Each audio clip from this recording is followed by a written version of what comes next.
Hello student, आज हम लोग देखेंगे भारत के जितने भी छोटे बड़े एग्ज़ाम या फिर कोई भी राज्य का गवर्नमेंट एग्ज़ाम हो, उन सभी में आने वाले बहुत ही महत्वपूर्ण अनुच्छेद और उनके भाग के बारे में हम लोग यहाँ पे देखेंगे।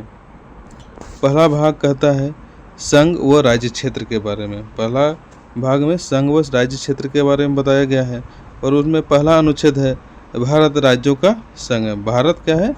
बहुत सारे राज्यों से मिलकर बना हुआ है, बहुत सारे राज्यों का संघ है। दूसरा अनुच्छेद कहता है कि भारत के संघ के बाहर के क्षेत्र को शामिल करने का प्रावधान है।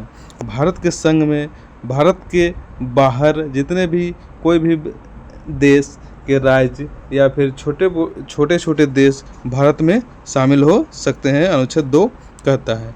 अनुच्छेद 3 कहता है किसी राज्य के क्षेत्र नाम बदलने व किसी अन्य प्रकार की शक्ति का प्रावधान संसद की शक्ति में है। मतलब कोई अनुच्छेद 3 कोई भी राज्य किसी राज्य से अलग होकर अपना नाम को बदल सकता है, यह संसद में है। भाग 3 देखते हैं हम लोग। भाग 3 मौलिक अधिकार है। भाग 3 क्या है? मौलिक अधिकार है, जो कि 12 से 35 अनुच्छेद के बीच में भाग 3 शामिल है। भाग 3 में 12 से 35 अनुच्छेद।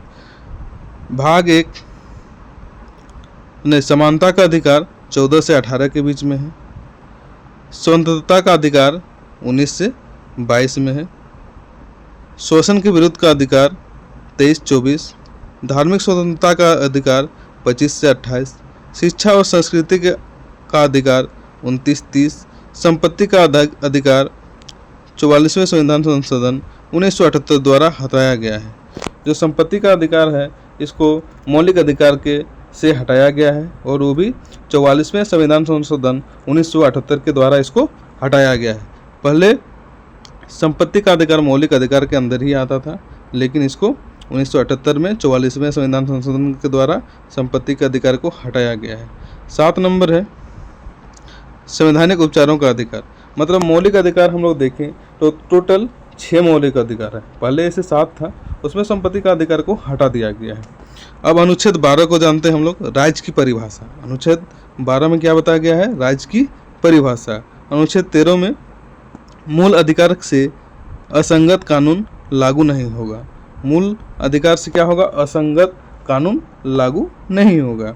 समानता का अधिकार हम लोग देखते हैं क्या क्या समानता का अधिकार है, जो सबके लिए बराबर होता है। समानता का अधिकार कानून के समक्ष समानता, अनुच्छेद 15। अनुच्छेद 14 कानून के समक्ष समानता। अनुच्छेद 15 धर्म जाति आदि के आधार पर विभेद नहीं। मतलब अनुच्छेद 15 बोलता है कि धर्म जाति के आधार पर हम लोग किसी को भेदभाव नहीं कर सकते हैं, कोई विभेद नहीं कर सकते हैं। अनुच्छेद 16 नौकरी में समानता। अनुच्छेद 16 में नौकरी में समानता है। अनुच्छेद 17 में अस्पृश्यता का अंत, अस्पृश्यता का अंत है, अनुच्छेद 17। अनुच्छेद 18 में है उपाधियों का अंत। अनुच्छेद 18 में क्या है? उपाधियों का अंत। अब हम लोग देखते हैं स्वतंत्रता का अधिकार। स्वतंत्रता का अधिकार क्या क्या है? अनुच्छेद 19 में अभिव्यक्ति की आज़ादी। अभिव्यक्ति की आज़ादी में क्या क्या है? बोलने की स्वतंत्रता है, एक जगह इकट्ठा होने की स्वतंत्रता है, सभा समूह बनाने की स्वतंत्रता है, घूमने की आज़ादी है, भारत में निवास है और आजीविका का अधिकार है। मतलब कहीं भी हम लोग रह सकते हैं, कहीं भी कुछ भी बोलने का अधिकार है, एक जगह इकट्ठा होने का अधिकार है, सभा और समूह में बनने का स्वतंत्रता है, मतलब अधिकार है, घूमने की आज़ादी है, भारत में कहीं भी हम लोग निवास कर सकते हैं, आजीविका का अधिकार है। अब अनुच्छेद 20 को देखते हैं, अपराध दोष सिद्धि के संबंध में संरक्षण। अनुच्छेद 20 क्या कहता है? अपराध दोष सिद्धि के संबंध में संरक्षण। अनुच्छेद 21 क्या कहता है? जीवन का अधिकार। अनुच्छेद 21 का ए कहता है 6 से 14 वर्ष के बच्चों को निःशुल्क शिक्षा का अधिकार है, जो 86वें संविधान संशोधन 2002 में पारित किया गया है।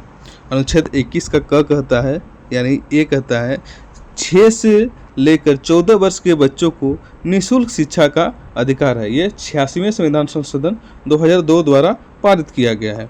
अनुच्छेद 22 कहता है गिरफ्तारी के संबंध में संरक्षण। अनुच्छेद 22 क्या कहता है? गिरफ्तारी के संबंध में संरक्षण। अब शोषण के विरुद्ध अधिकार, उसको देखते हैं हम लोग। अनुच्छेद 23 मानव व्यापार, जबरन व बंधुआ मजदूरी पर रोक। मतलब अनुच्छेद 23 कहता है कोई भी व्यक्ति को या फिर कहीं भी काम करता है या फिर कोई भी कुछ भी करता है, मतलब मजदूरी करता है, तो वहाँ पे उसको जबरन ज़बरदस्ती हम लोग कोई भी काम को नहीं करा सकते हैं। ये अनुच्छेद 23 कहता है। अनुच्छेद 24 कहता है 14 से कम उम्र के बच्चों पर श्रम पर रोक। मतलब हम लोग अनुच्छेद 24 क्या कहता है, 14 से कम साल के बच्चों को हम लोग कहीं भी काम में नहीं लगा सकते हैं, मतलब काम नहीं करा सकते हैं।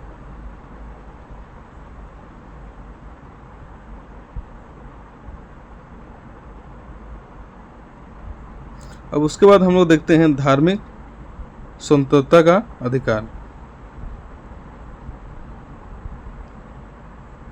धार्मिक स्वतंत्रता का अधिकार, पहले इसको क्लीन कर लेते हैं।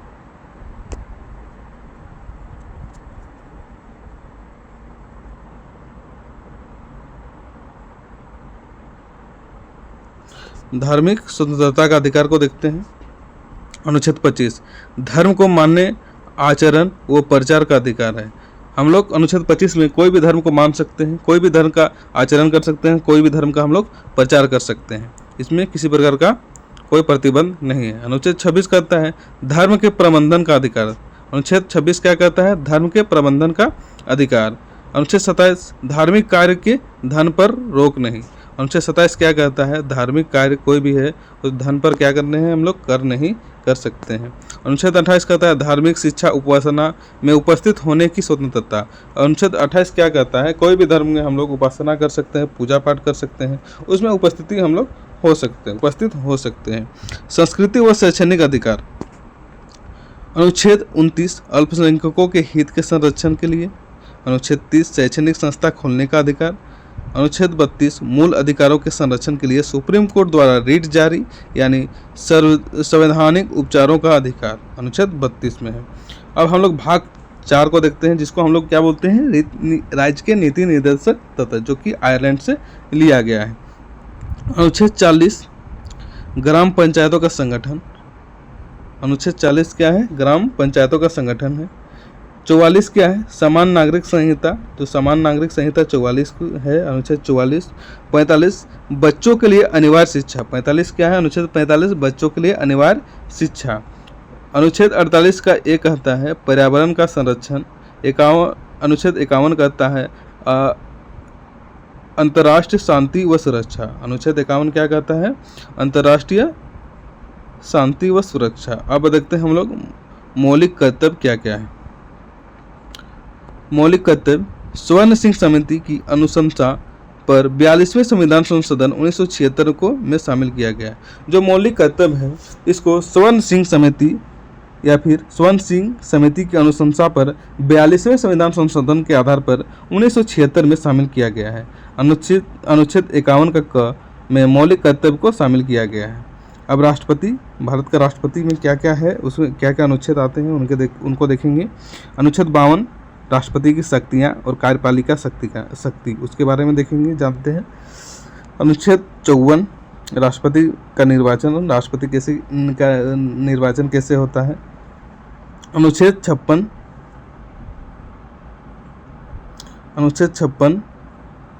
राष्ट्रपति की पद अवधि, मतलब कितना साल का राष्ट्रपति रह सकते हैं उनके बारे में। अनुच्छेद 60 राष्ट्रपति का शपथ है। अनुच्छेद 61 महाभियोग है, राष्ट्रपति पर महाभियोग लगा सकते हैं। अनुच्छेद 72 क्षमादान की शक्ति, राष्ट्रपति को कोई भी सजा को क्षमा करने की शक्ति अनुच्छेद 72 में है। अनुच्छेद 85 लोकसभा का सत्र, सत्रावसान और विघटन, ये इसके बारे में दिया हुआ है। अनुच्छेद 128 अध्यादेश जारी करना। अनुच्छेद 128 क्या है, अनुच्छेद 123 क्या है, अध्यादेश जारी करना। अनुच्छेद 143 सुप्रीम कोर्ट से राष्ट्रपति द्वारा किसी मामले पर सलाह लेना। अनुच्छेद 143 क्या कहता है, सुप्रीम कोर्ट से राष्ट्रपति द्वारा किसी भी मामले पर सलाह लेना।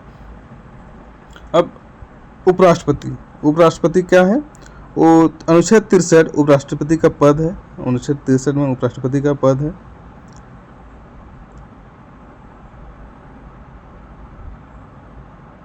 अनुच्छेद 63 उपराष्ट्रपति का पद है। अनुच्छेद 64 उपराष्ट्रपति राज्यसभा का सभापति होगा। जो अनुच्छेद 64 है वो क्या है, उपराष्ट्रपति जो है राज्यसभा का सभापति है। अनुच्छेद 67 पदावधि है, जो उपराष्ट्रपति का कितना साल का पद है उसके बारे में, कितना साल का मतलब कार्य कर सकते हैं उसके बारे में दिया हुआ है। उसके बाद केंद्रीय मंत्रिमंडल, उस मंत्रिपरिषद, उसको देखते हैं हम लोग, केंद्रीय मंत्रिपरिषद। अनुच्छेद 74 राष्ट्रपति की सहायता से मंत्रिपरिषद जिसका प्रमुख प्रधानमंत्री होता है। जो अनुच्छेद 74 है वो राष्ट्रपति की सहायता से मंत्रिपरिषद जिसका प्रधान क्या होता है, प्रधानमंत्री होता है। अनुच्छेद 78 राष्ट्रपति को सूचित करने के संबंध में प्रधानमंत्री का दायित्व। अनुच्छेद 78 क्या कहता है, राष्ट्रपति को सूचित करने संबंधी प्रधानमंत्री के दायित्व के बारे में बताया गया है। संवैधानिक पद व निकाय। अनुच्छेद 76 भारत का महान्यायवादी भारत सरकार का विविध अधिकारी होता है, जो अनुच्छेद 76 में दिया हुआ है। अनुच्छेद 148 भारत का नियंत्रक महालेखा परीक्षक सरकार के व्यय का लेखा जोखा जो करता है, ठीक है। अनुच्छेद 280 वित्त आयोग के बारे में बताया गया है। अनुच्छेद 315 यूपीएससी के बारे में बताया गया है। अनुच्छेद 324 निर्वाचन आयोग के बारे में बताया गया है। अब हम लोग संसद के बारे में देखते हैं। संसद, अनुच्छेद 79 मतलब 79 में संसद का गठन दिया हुआ है। अनुच्छेद 80 राज्यसभा की संरचना। अनुच्छेद 81 लोकसभा की संरचना। अनुच्छेद 89 मतलब 89 राज्यसभा की सभापति। अनुच्छेद 93 लोकसभा का अध्यक्ष। अनुच्छेद 100 विधेयक पर मत बराबरी की स्थिति में निर्णायक मत देने का अधिकार। मतलब कोई विधेयक है उनमें मतलब बराबर अगर वोट पड़ा है उसी को वो कोई भी एक साइड को जिताने का अधिकार किसके पास है, अनुच्छेद 100 में, मतलब कोई भी किसी को उसमें निर्णायक मत देने का अधिकार है अनुच्छेद 100 में। अनुच्छेद 105 संसद, अनुच्छेद 105 संसद के विशेष शक्ति, संसद को क्या है, विशेष शक्ति है अनुच्छेद 105 में। अनुच्छेद 108 में संयुक्त अधिवेशन दिया गया है। अनुच्छेद 110 में धन विधेयक लोकसभा अध्यक्ष द्वारा विधेयक का पर निर्णय दिया हुआ है। अनुच्छेद 112 वार्षिक वित्तीय विवरण। अनुच्छेद 117 वित्त विधेयक। अब आप लोग सर्वोच्च न्यायालय के बारे में देखते हैं। सर्वोच्च न्यायालय के बारे में देखते हैं।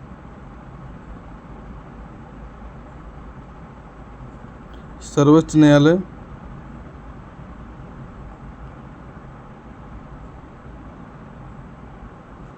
सर्वोच्च न्यायालय अनुच्छेद 124 सुप्रीम कोर्ट का गठन।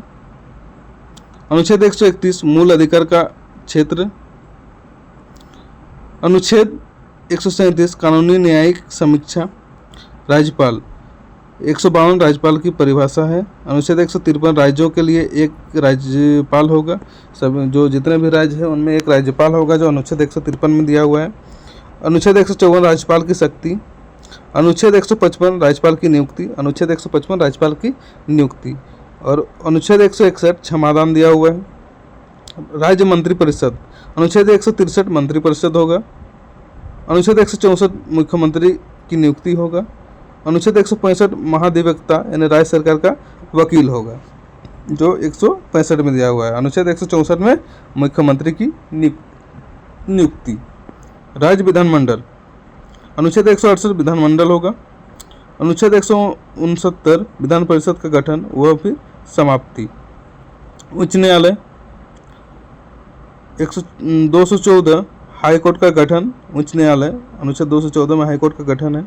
अनुच्छेद 226 में मूल अधिकार के संरक्षण के लिए रीट जारी करना। अनुच्छेद 226 केंद्र राज्य संबंधित। 249 राज्य सूची पर संसद द्वारा कानून बनाने का प्रावधान। अनुच्छेद 262 नदी जल विवाद। अनुच्छेद 263 अंतर्राज्यीय परिषद। अनुच्छेद 266 संचित निधि। अनुच्छेद 267 आपातकालीन निधि। लोकसभा व राज्यसभा का आरक्षण। अनुच्छेद 300 अनुच्छेद 300 लोकसभा ST/SC का आरक्षण अनुच्छेद 300 में दिया हुआ है। लोकसभा में जो ST/SC का आरक्षण है वो 330 अनुच्छेद में है। 332 में राज्यसभा में ST/SC का आरक्षण, राज्यसभा में ST/SC का आरक्षण 332 में है। 335 में है सेवा व पद ST/SC का आरक्षण। 335 में क्या है? सेवा व पद ST/SC का आरक्षण। अनुच्छेद 338 का ए में दिया हुआ है SC और ST आयोग के बारे में दिया हुआ है। 338 में बताया गया है पिछड़ा वर्ग आयोग 103वां संविधान संशोधन 2018 के द्वारा किया गया है। 243 राजकीय भाषा के बारे व लिपि के बारे में बताया गया है। 243 का ए से ओ तक ग्राम पंचायत के बारे में बताया गया है। आपातकालीन का प्रावधान के बारे में हम लोग देखेंगे। अनुच्छेद 252 राष्ट्रीय आपातकाल। अनुच्छेद 356 राष्ट्रपति शासन व संवैधानिक तंत्र पर विफल होने पर जो ये किया जाता है, जो संवैधानिक विफल होगा तब यह क्या होगा? राष्ट्रपति शासन होगा। वित्तीय आपात, किसी प्रकार की मतलब घटना हो जाती है, जैसे बाढ़ आ जाती है, तब ये वित्तीय आपात होती है। 368 संवैधानिक संशोधन, ये क्या है? 368 संवैधानिक संशोधन है। चलिए आज के लिए इतना ही रखते हैं। नेक्स्ट अगले क्लास में लिया जाएगा। इसके लिए चैनल को सब्सक्राइब करके रखें और लाइक करके रखें। धन्यवाद।